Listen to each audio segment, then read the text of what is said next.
Iran, যুক্তরাষ্ট্র কিংবা Russia, বিশ্বের শক্তিধর দেশগুলো যেখানে পারমাণবিক প্রযুক্তিকে কৌশলগত শক্তি ও প্রতিরক্ষার হাতিয়ার হিসেবে ব্যবহার করে, সেখানে বাংলাদেশ প্রবেশ করেছে সম্পূর্ণ ভিন্ন এক পথে। রূপপুর পারমাণবিক বিদ্যুৎ কেন্দ্রের চুল্লিতে ইউরেনিয়াম জ্বালানি প্রবেশের মধ্য দিয়ে দেশটি শুরু করেছে পারমাণবিক শক্তির নতুন অধ্যায়। তবে এই অর্জনের পরই সাধারণ মানুষের মনে উঠেছে একটি গুরুত্বপূর্ণ প্রশ্ন: এই ইউরেনিয়াম কি পরমাণু বোমা তৈরিতে ব্যবহার করা সম্ভব? পারমাণবিক বিদ্যুৎ কেন্দ্র হোক বা বোমা, দুটোর মূল উপাদানই ইউরেনিয়াম। তবে ব্যবহারের ধরন ও প্রযুক্তিগত পার্থক্যই এখানে মূল বিষয়। প্রকৃতিতে পাওয়া ইউরেনিয়ামে প্রধানত দুই ধরনের আইসোটোপ থাকে: ইউরেনিয়াম 238 এবং ইউরেনিয়াম 235।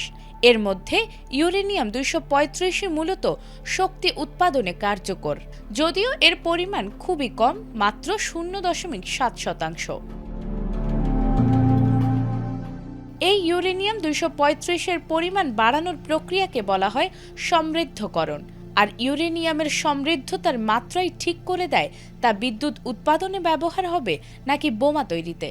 রূপপুর পারমাণবিক বিদ্যুৎ কেন্দ্রে ব্যবহৃত ইউরেনিয়াম মাত্র 3 থেকে 5% পর্যন্ত সমৃদ্ধ করা হয়।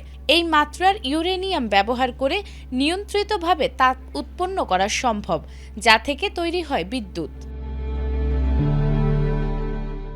অন্যদিকে পরমাণু বোমা তৈরির জন্য প্রয়োজন প্রায় 90% সমৃদ্ধ ইউরেনিয়াম, যা অস্ত্রমানের হিসেবে পরিচিত।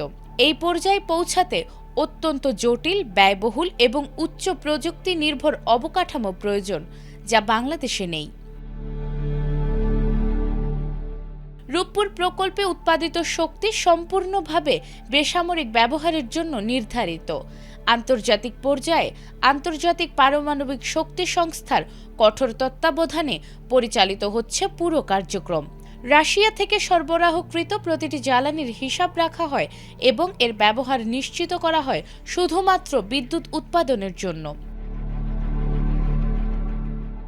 বিশেষজ্ঞরা বলছেন, একটি পারমাণবিক বিদ্যুৎ কেন্দ্র থেকে গোপনে অস্ত্র তৈরি করা বাস্তবিক অর্থেই অসম্ভব, কারণ এখানে ব্যবহৃত প্রযুক্তি, জ্বালানির ধরন এবং আন্তর্জাতিক নজরদারি সবই শান্তিপূর্ণ ব্যবহারের জন্য ডিজাইন করা।